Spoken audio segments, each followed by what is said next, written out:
When you talk about the synergies and especially the challenges that we encounter when you're dealing with these guys, trying to get our products working with them, or for them, or for their products to work with us, and for us to get into your backend and be able to develop applications and software. And there are very many challenges, okay? But there are also very many success stories and ways in which things work.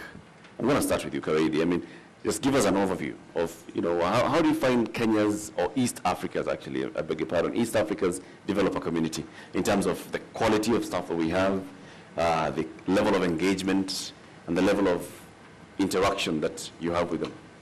All right. Good afternoon again. Thank you for having me again.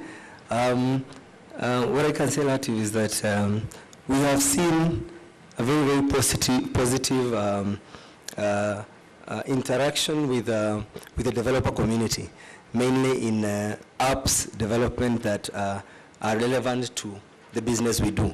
We are a handset manufacturer, and to drive our sales and handsets, we require content in these handsets, and relevant content to every region or community. And I can say that the developer community has been key in partnering with us, and we have seen very, very positive interaction and basically advantage happening based on what we are able to do with the community. For example, even without going very, very far, Chase Bank itself has a very good app for customer acquisition. And what they did is that they partnered with us. We give them handset loaded. This app is an app that sorry, Fred. Is an app that helps you to open an account instant. So these apps are given to the salespeople, and when they go out in the market and they meet you and they start discussing with you about account opening, once they are happy that and convince you that you need to open an account, they take your details. The app is called Fungua Chap Chap. They get your details, your name, your ID. They scan your ID number on the spot with the smartphone. Both sides of the ID, they scan your signature, specimen signature. They send the same directly to their back office, their office. This is sales team in the field. And the account, and you get an SMS on your number with your account number in the next 5 minutes. And this was developed locally? This was developed locally by people like you, and Chase Bank is using this. I've already bought 400 handsets. There's another 400 handsets on the way, and they have had very, very good success in customer acquisition with this type of application. Just to name a few. Okay, yeah, James. Thank you. How have you been interacting with the local app developers? Good. Thank you for this opportunity, for having us here. I've listened to what Simon has said, and yes, there are success stories out there. I would say as an initiative, Motorola Solutions focuses more on the enterprise businesses. Enterprise, we focus on end user companies, such as in the retail, hospitality, agriculture, transport and logistics. So we have worked closely with developers in developing applications. For example, the largest retailer in East Africa. Simon has given a very good example of the magnitude and the effect of the applications. So when you look at a vertical such as the retail, you don't just see the point of sale.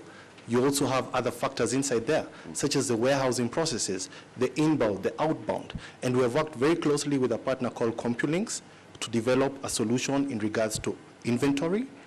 And we are also scaling that up to target local developers in these communities, such as the iHub and MLab, because we also believe in succession planning. These are not things you learn overnight. You need the experience and the skill.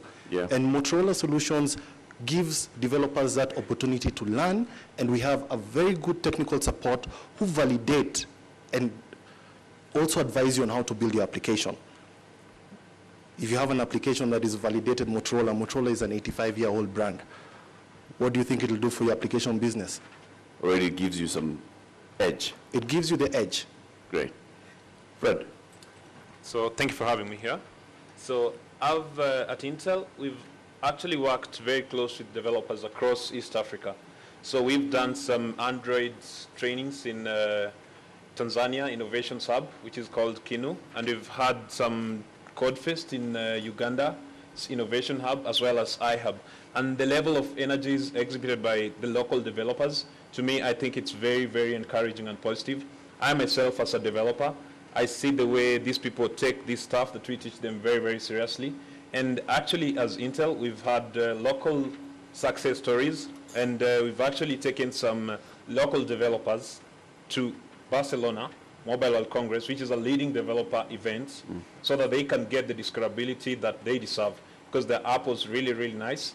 And we have very many other incentives. I think Peter spoke about them in the previous session. So as far as competency and the level of skills, I think our developers are very, very good and promising. Good. So actually, you guys are up to par, according to the industry. So that's a round of applause. Pat on the back. Let's call it that way. Veronica, at Safaricom. And I'm sure there will be very many questions coming to you later. No problem. Thanks, Eric. Thank you for having me here. Thank you, Pivot East. From a Safaricom perspective, the way in which we've been working with the developer community is still, I would say, at its infancy. It's yet to be where we want it to be. But we have started with a couple of initiatives. As part of our mandate within the innovation division, one thing we're required to do is work very closely with developers and startups as part of developing and enabling an innovation ecosystem.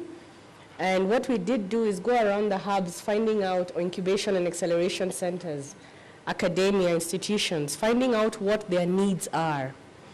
Coming back, we then have Safaricom Upwiz,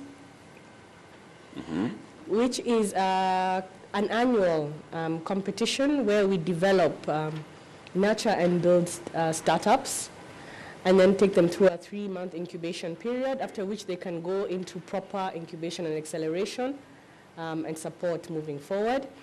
Over and above that, we also have Upstar, Safaricom Upstar, where we give our developers a global or international platform.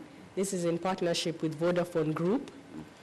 Over and above that, we have partnerships with universities like Safaricom Academy, which is set up at Strathmore University, where we provide masters, a 2-year master's program in telecommunications and innovation. And we have recently begun a pilot. So the developers can actually have some whitelisted numbers and be able to test them. We're also in the process of discussing or looking at how we can work further to enhance and build the developer space and how we can engage better. Is this communication, has it been communicated to the people that, did you guys know that there's a free test bed? Okay, so that's breaking news right there. Clap. There we go. I was waiting to announce it here at Pivot East. So for those who are here, you've got it. For those who are not, they missed. They should be at the next Pivot East for another big surprise. So there you go. And it's free to access it? It is free. It will be accessed through institutions. Right. So what's happening is right now we're doing a pilot with iLab and IBIS, but at some point we will open it up very soon. In about 4 months, we plan to have quite a number of institutions on board. So the idea would be for any developer who has an app or a solution that would like to test using SMS or USSD, you'd be able to go and get a code from your institution, whitelist your numbers, and test for free. It actually brings me to the question. We have the low-tech SMS, USSD, and then we also have the high-tech, the smartphone and the smartphone apps. Where are we? I mean, well, the presentations in the morning were more of the low-tech because it was SMS-based. But then we also have a lot of, like what you're saying, back-end stuff that will require smartphone apps. Where are we in terms of that? Do we have enough access to smartphones in Kenya, or should we actually all concentrate more on the low-tech? All right, thank you again. That is a challenge, actually, that we have now, because even as Safaricom can tell you that in their subscriber base, the percentage of smartphone users is still quite small. What's the percentage? On average, about 10 to 12%. 12% of phone users in Kenya have smartphones. On That's Safaricom correct. network, yeah. Well, Safaricom. how many years? Those are millions. But that, if you can imagine that out of the 18.5 million or so subscribers in Safaricom, only about 1.8. But the good news is, because I work with Safaricom closely on handset supply, is that was about maybe 6-7% about a year ago. That's so it's right. growing exponentially. So people are converting to smartphone. But as a vendor, what we are doing is to make, and even maybe my colleague would say the same, is that we are trying to bring in affordable smartphone to the market. Quality smartphone at an affordable price. And for us, this is important even to drive our developers' apps on these apps. We are willing to do that. Targeting certain markets like the youth, we'll select a smartphone on the entry level and upload these apps and drive them and market to the youth, because we believe that now a smartphone is a requirement. And even I know the operators are very, very keen now to drive Safaricom. In fact, they don't hear any discussion about feature phones. So actually, we are moving in the right direction, and content will be key in driving the same. Do you think it's the same thing? I mean, should we be focusing a lot on 1%, while 10%? I mean, I can echo Simon's sentiments. Yes, we are heading there. However, the feature phones in the market, they have a very large install base. It is a reality in Kenya.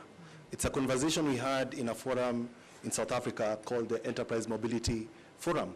And it's also one of the reasons that Safaricom is so successful in M-Pesa, because it's a feature solution.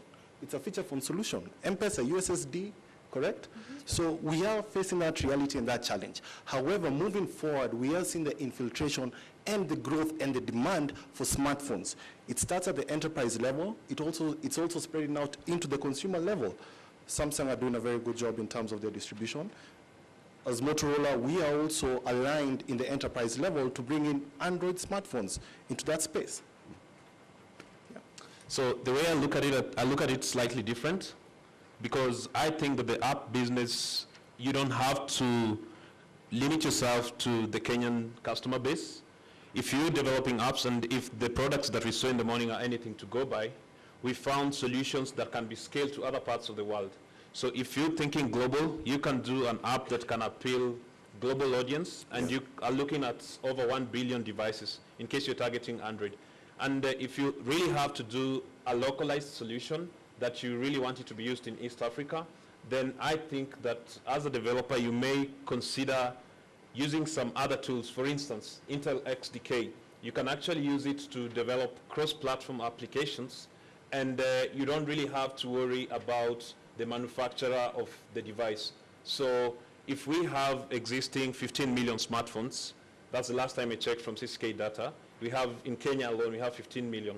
So if you want to target to get all these 15 million using your application, you are strongly recommended to actually use cross-platform design methods. That way you can take advantage of the existing base and don't worry about the... Is that then a challenge to the developers also to start thinking that way, in terms of where do I want to position my products? If you look at the products that we've seen this morning, they have Swahili names. So at most, we're actually targeting East Africa, and this is Pivot East.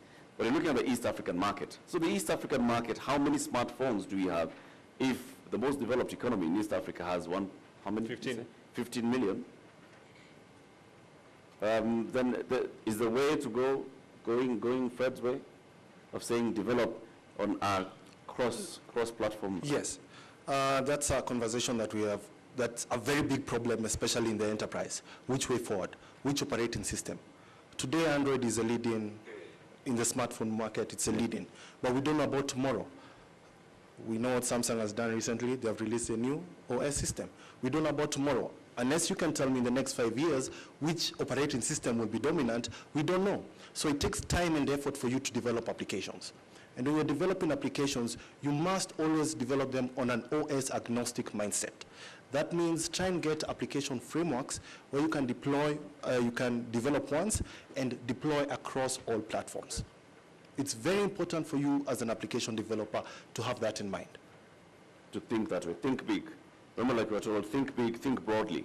The other question actually is, and I can start with you, Veronica, because you haven't answered many questions yet. Consumer apps versus enterprise apps. I think they both have their space.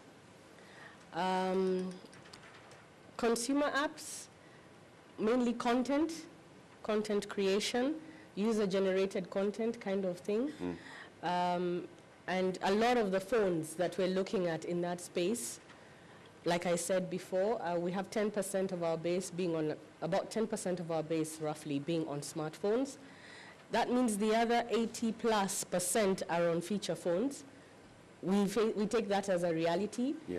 And looking at how we can give them still a good consumer experience on the Safaricom network is critical for us.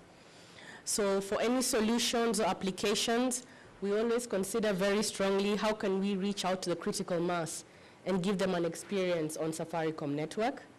For enterprise, there are a lot of needs, especially in the SME space. How can they conduct smart business? What solutions are there to enable them to conduct smart business? And that's always an area that we're also looking at exploring in partnership with developers. We'll take that as, I want you to raise your hand so the mic can come to you if you have a question. Raise your hand so that the mic can come to you, and then I'll just come and pick the people who are ready the questions as we prepare for the barrage of questions. Consumer apps versus enterprise apps, and also, I mean, what's the best way to go? Which one makes you more money? Okay, personally, being a Motorola Solutions employee, my focus is on the enterprise. So I can tell you for a fact that there is a lot of business profitability and sustainability if you focus on the enterprise. It's all about showcasing your technical capacity, your capability, and meeting the end user's needs. And as Veronica said, there's a lot of demand from the small and medium business in East Africa, not only Kenya. We're also seeing a lot of demand from multinational organizations who are already used to mobile technology in the enterprise for their teams, whether it's field, whether it's indoor, inside the four walls. So we are seeing a lot of opportunities also in regards to agriculture. I can tell you for a fact, Kenya Tea Development Authority use our technology in terms of collecting tea. So there's a lot of visibility across the supply chain. So when you look at enterprise apps, there's so much opportunity. If we start from, let's say, a multinational organization like EABL. So EABL have sales team, they have a warehouse team, they have warehousing, they have distribution. You look at the opportunities there from the sales team, the front facing, they'll need a mobile device with a mobile app. That's an enterprise app. You go to their warehouse, they'll need warehouse technology or mobile technology in that warehouse to assist them sort, pack, pick. So it's immense. In the enterprise, you need to do a lot of research, but I can tell you for a fact, that's a space to watch. That's where to be. Yeah. Many of the applications we've seen this morning are actually not on the enterprise. So maybe you can just make a comment on that. So as a developer, I can tell you that it's not very easy to actually convince an enterprise that you can actually build a product for them. So the low-hanging fruits for developers in the room are consumer apps. And if I do a cool app, all I need to do is to work for discoverability. So once I have people knowing my app and downloading it, then I don't have to go the enterprise way. Because decision-making in enterprise-based applications takes longer than consumer apps. In consumer apps, I think you're the only decision maker. You just have to code and maybe optimize and test a few. Convince a few people to go. Yeah, and if I could just echo what Fred is saying, it's actually true. And you know, as Samsung being the largest manufacturer of vendor manufacturer, actually, we see that happening across because, okay, we try to drive tablets for our enterprise. You know, we partner with institutions. Board members now are going paperless. But as he says, actually, while we have introduced some key features on our product, like the highest security feature, Knox, is because of the same. Because as he says, enterprise will not just, how safe is this application for my organization? This is what they look at. So actually, those are some of the challenges. But you know, even as a vendor, we are trying to also come in between and try to add features in our product as hardware manufacturer. That will be key in trying that if you load your app on our tab, which has Knox, security feature. Secure. You know, a corporate will be able to consider because this is, you know, it means that the app is secure. Yeah. Great. Questions now. Yeah, my name is Dan Kleinbaum. I'm with Bionic, and we're actually developing an enterprise app, and we think that because people aren't, that's one of the reasons why. I think your mic is not just a little bit closer. Is that better? That's close. So my name is Dan Kleinbaum. I'm with Bionic, and we're actually developing enterprise applications. And I have to ask, an M-Pesa API, is it anywhere in the future? And also for the rest of you, is it something that you look at as an opportunity to incorporate other enterprise applications with financial services? Thank you. That's question number one. Number two?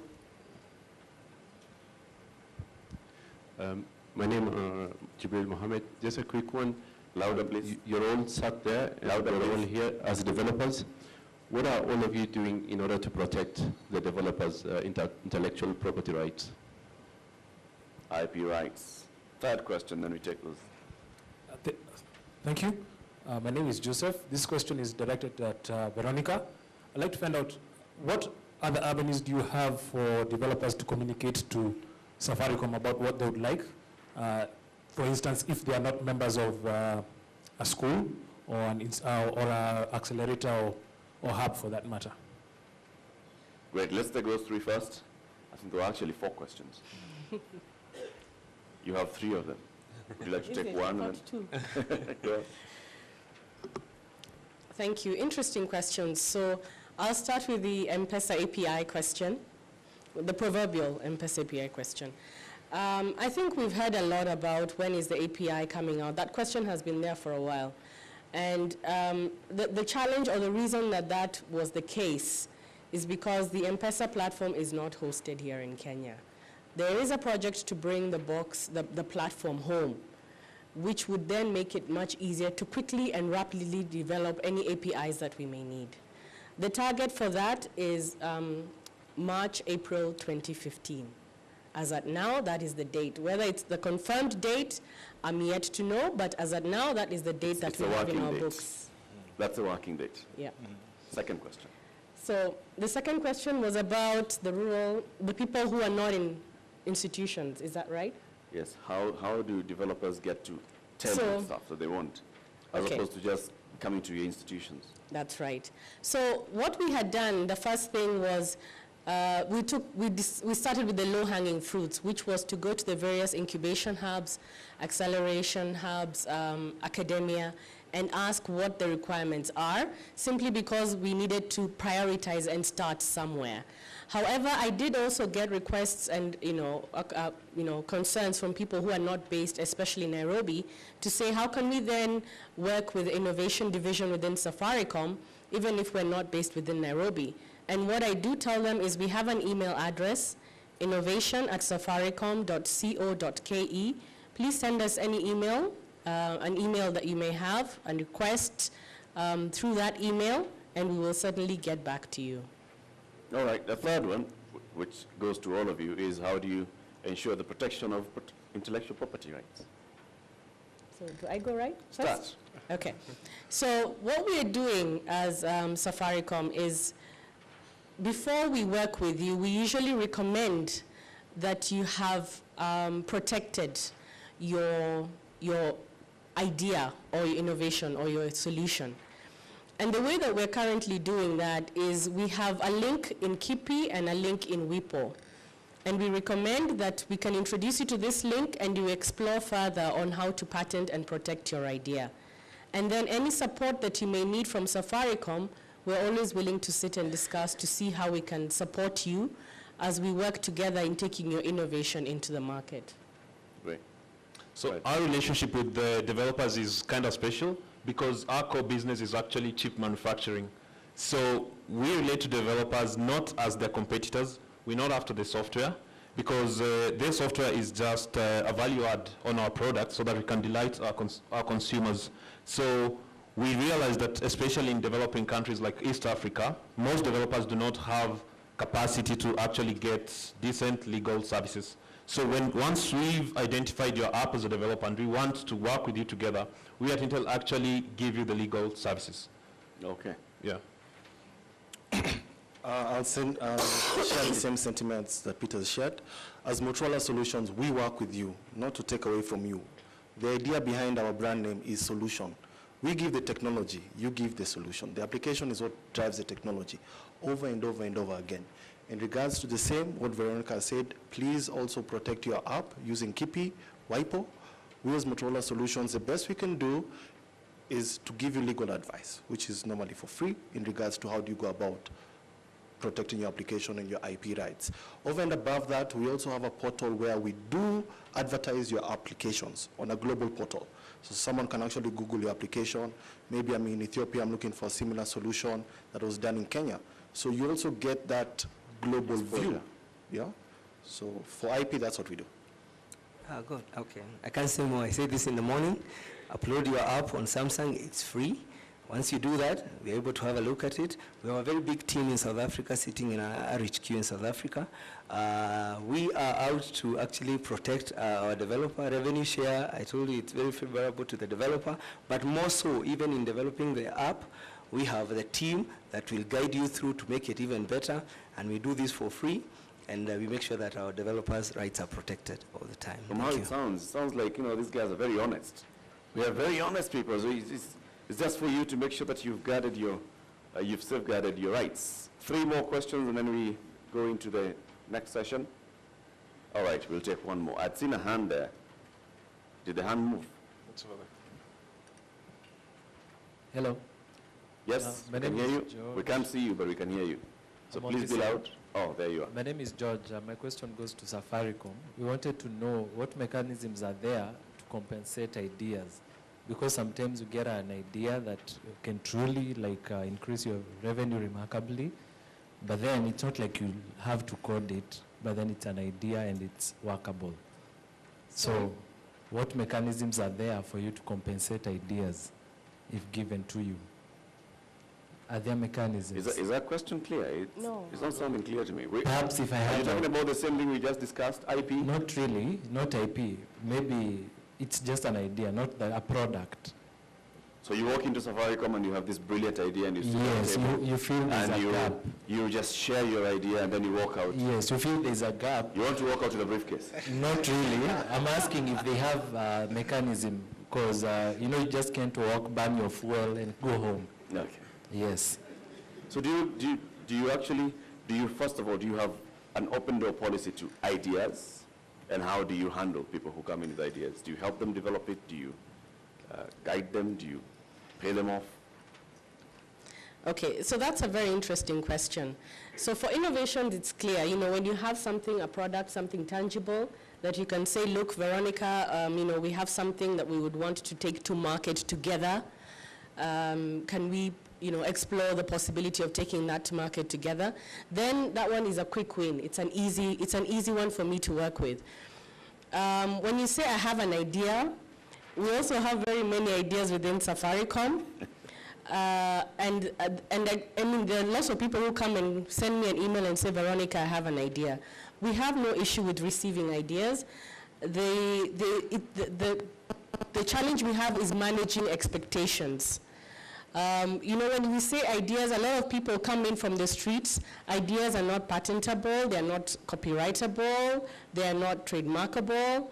So you come in, I have an idea, then you're basically just exposing yourself, right? So we do have people who come in with, I would have an idea, but before they share idea, I do share the terms of idea submission, which are very different from if you had something tangible. But yes, we do have a process for that as well. Okay, so when you innovation@safaricom.co.ke. When you go to Safaricom, just say this is an idea, and make sure that you get the right paperwork. Terms of idea submission. Before you talk to anybody, you must sign the terms of idea submission first. Final question. Your mic is off. Do the Kenyan thing. I hate doing that. Hit it. My check. Yes, There you he go. had lowered the volume. Okay, my challenge was to Intel and Samsung. As a founder of a startup, the huge challenge has been identifying the right person to pitch to for you to get that partnership. And my question to Simon and the gentleman from Intel is maybe the number of startups that you have worked with outside of the labs, incubation hubs that are there, and if you primarily work only with the innovation hubs, because probably that makes sense because the startup has been tried and tested. I'd just like to find out, because it's a real challenge, identifying who is the right person to talk to. You go to all these meetings, nothing happens, and you're like, you're not talking to the right people, so you're like, who are the right people to talk to? Okay. Well, I'm smiling because you already talked to me, but yeah, I knew the challenge. Are you the right person? She actually came and met me at the office, and I told her something will be happening. I know it hasn't happened. I know this challenge is there because of also, this is also a little bit, for branch offices, it's still a little bit not well configured because we are sales office in the first place. As I mentioned earlier, all things relating to apps and how to get them on our handsets and how to prove them out and how to, arrange them is done from a regional headquarters like in South Africa. It takes a little bit of time. But all I can see, things are happening even in Kenya itself. I'll give you an example, the Kenya Road Review app, which is already running on our handset like Galaxy S5. When we manage to pick some of these apps, we not only try to arrange about revenue share should the app go on sale, but even we buy licenses from the developer, as many as possible we bundle with one of our products to actually try to assist our developers build capital and revenue in the first place. So I can say we are doing something. It's not as fast as we should, but we are working on it. Yeah, so it's possible for people who are not in institutions to walk in, just an individual, I'm not from any hub or lab. Yeah, it is, and actually had a very simple answer to that. Come talk to me. Is it the same thing for Motorola? I think I had this conversation when I did the presentation recently that Motorola, we're very open. We have an application partner program, which you're all free to join, and also a reseller program, partner program. We don't do the revenue share model. You're the one who sells your license and your application to the end user. But our model is different from Samsung because they are more in the consumer space, whereas we are in the enterprise space. So, karibuni. Okay.